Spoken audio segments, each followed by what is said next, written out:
कहते हैं कि जब ठाकुर जी है तो चिंता किस बात की। लोग सही कहते हैं कि ठाकुर जी है तो वो सब संभाल लेंगे।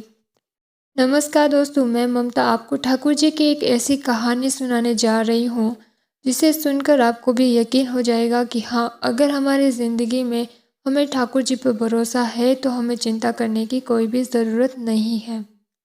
एक लड़की थी जो भगवान कृष्ण की बहुत ही बड़ी भक्त थी। बचपन से ही भगवान का भजन करती थी और उनकी भक्ति करते करते ही ऐसे ही वो बड़ी हो गई। भगवान की कृपा से उसका विवाह भी धाम वृंदावन में किसी एक अच्छे परिवार में हो गया। विवाह होकर पहली बार वृंदावन गई, पर नई दुल्हन होने के कारण वो घर से बाहर नहीं निकल सकी और फिर वो एक दिन अपने मायके चली गई। मायके से एक दिन उसका पति फिर से उसे लेने के लिए आया और अपने पति के साथ वह लड़की फिर से वृंदावन पहुंच गई। पहुंचते पहुंचते उसे शाम हो गई। पति वृंदावन में यमुना किनारे रुककर कहने लगा, देखो शाम का समय है, मैं तो यमुना जी में स्नान करके अभी आता हूँ। तुम इस पेड़ के नीचे बैठ जाओ और सामान की देख रेख करना, मैं थोड़े ही समय में आ जाऊँगा। यही सामने ही हूँ, कुछ गड़बड़ लगे तो मुझे आवाज़ दे देना। इतना कहकर पति चला गया और वह लड़की वहाँ बैठ गई। अब लड़की का वहाँ पर ससुराल था तो वो एक हाथ लंबा घूंघट निकाल कर वहाँ पर बैठ गई। मन ही मन विचार करने लगी कि देखो ठाकुर जी की कितनी कृपा है, उन्हें मैंने बचपन से बजा है और उनकी कृपा से मेरा विवाह भी श्रीधाम वृंदावन में ही हो गया। मैं इतने वर्षों से ठाकुर जी को मानती हूँ, परंतु अब तक उनसे कोई भी रिश्ता नहीं जोड़ पाई। फिर सोचती है कि ठाकुर जी की उम्र क्या होगी, लगभग 16 वर्ष के होंगे। मेरे पति 20 वर्ष के हैं, उनसे थोड़े से छोटे हैं, इसीलिए मेरे पति के छोटे भाई की तरह हुए ना, और मेरे देवर की तरह। तो आज से ठाकुर जी मेरे देवर हुए। अब तो ठाकुर जी से नया संबंध जोड़कर बड़ी प्रसन्न हुई और मन ही मन ठाकुर जी से कहने लगी, देखो ठाकुर जी, आज से मैं तुम्हारी भाभी और तुम मेरे देवर हो गए। अब वो समय आएगा जब तुम मुझे भाभी भाभी कहकर पुकारोगे। वह लड़की इतना सोच ही रही थी कि तभी एक 10-15 वर्ष का बालक आया और उस लड़की से बोला, भाभी भाभी। लड़की अचानक ने भाव से बाहर आई और सोचने लगी, वृंदावन में तो मैं नई हूँ, ये भाभी कहकर कौन बुला रहा है।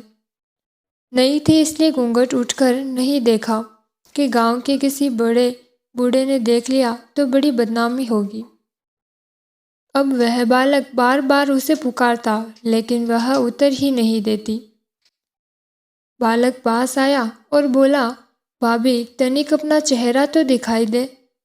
अब वह सोचने लगी, अरे ये बालक तो बड़ी जिद कर रहा है, इसीलिए कस के घूंघट पकड़कर बैठ गई कि कहीं घूंघट उठकर देखने लगा।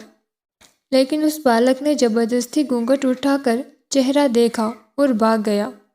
थोड़ी देर में उसका पति आ गया। उसने सारी बात अपने पति से कही। पति बोला, अगर ऐसी बात थी तो तुमने मुझे आवाज़ क्यों नहीं दी। लड़की बोली, वह तो इतने में भाग ही गया था। पति बोलता है, चिंता मत करो, वृंदावन क्या इतना बड़ा थोड़ी है, कभी किसी गली में खेलता मिल गया तो हड्डी पसली एक कर दूंगा, फिर कभी ऐसा नहीं कर सकेगा। तुम्हें जहाँ भी दिखे मुझे ज़रूर बताना। फिर दोनों घर गए।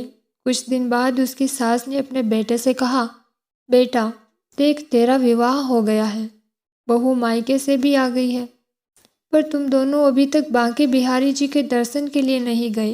कल जाकर बहू को दर्शन करा कर लाना। अब अगले दिन दोनों पति पत्नी ठाकुर जी के दर्शन के लिए मंदिर जाते हैं। मंदिर में बहुत भीड़ थी। लड़का कहने लगा, देखो तुम स्त्रियों के साथ आगे जाकर दर्शन करो, मैं भी आता हूँ। अब वह आगे गई पर घूंघट नहीं उठाती। उसे डर लगता कोई बड़ा बूढ़ा देखेगा तो क्या कहेगा। नई बहू घूंघट के बिना घूम रही है। बहुत देर हो गई। पीछे से पति ने आकर कहा, अरे बावली, बिहारी जी के सामने है, घूंघट क्यों नहीं उठाया। अगर घूंघट नहीं उठाओगी तो दर्शन कैसे करेगी।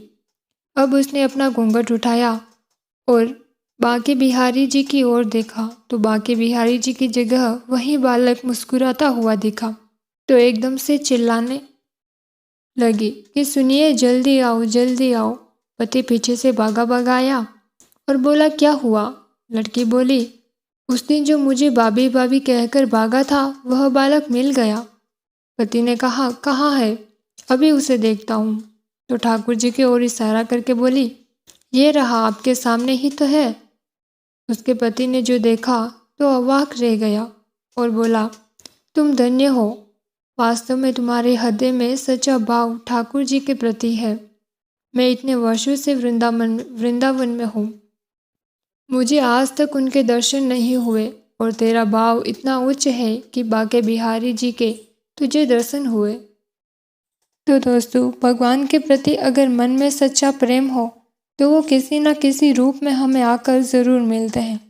उस लड़की को वो उसके देवर के रूप में आकर मिले, वैसे ही अगर हमारे मन में भगवान के प्रति सच्चा प्रेम और समर्पण है तो वह हमारे जीवन में किसी न किसी रूप में आकर हमसे ज़रूर मिलेंगे।